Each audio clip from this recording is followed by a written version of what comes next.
নমস্কার বন্ধুরা, অনুরাগের ছোঁয়া ধারাবাহিকে আজ আমরা দেখতে পাবো যে উর্মি সোনারূপাকে বলে যে ওদের বিয়ের কথাটা আমিই বলবো। তখন তবলা এসে জানায় সূর্য আর দীপা উপরে আসছে। তখন সোনা আর রূপা নিজেদের মধ্যে ঝগড়া করার নাটক শুরু করে দেয়। তখন দীপা এসে ওদেরকে বলে যে তোরা এভাবে নিজেদের মধ্যে ঝগড়া করিস না, আমি আর ডাক্তারবাবু একসাথে থাকবো না। এদিকে দীপা চারুর পোশাক দেখে চারুকে সন্দেহ করে আর বলে তোমাকে যেন একটু আগে আমি ক্যাফেতে দেখলাম। তারপর অনেক কষ্টে সোনা ব্যাপারটা ঘুরিয়ে দেয়। এরপর দেখা যায় যে দীপা বাড়িতে এসে মন খারাপ করে খুব কাঁদতে থাকে। তা দেখে সাক্ষ্যদীপের মায়ের খুব খারাপ লাগে আর সে দীপাকে বলে তুমি তো নিজে থেকে মত দিয়েছো, তাই তো এত কিছু হচ্ছে।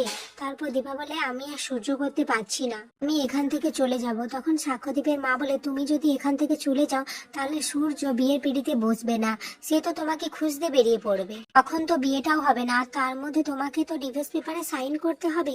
এরপর থেকে দেখা যায় পরের দিন সকালে সবাই বাড়ি ঘর খুব সুন্দর করে ফুল দিয়ে সাজায়।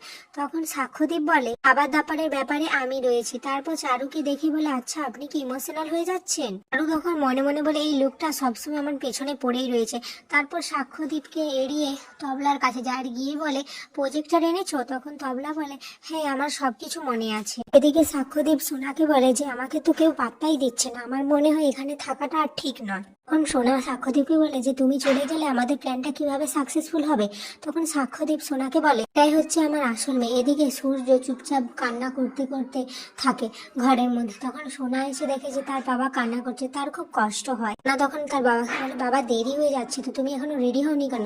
তখন সূর্য বলে তুমি চিন্তা করো না, তুমি যেটাতে ভালো থাকবে আমি সেটাই করব, তোমার খুশি আমি কেড়ে নেব না, আমি যাকে একবার কথা দিয়েছি আমি রাখবো। এদিকে দীপা বাকি সবার এত সুন্দর সাজা দেখে খুব কষ্ট পায়। তখন সাক্ষ্যদীপের মা বিয়ে বাড়ি বলে কথা একটু না সাজলে হয়। এদিকে দীপা যখন বিয়ে বাড়িতে আসে এসে দেখে যে তার পছন্দ মতোই ফুল দিয়ে সমস্ত কিছু সাজানো হয়েছে। তারপর চারুকে গিফট দিয়ে বলে যে তোমার হাসি মুখটাই তো আমি দেখতে চেয়েছিলাম।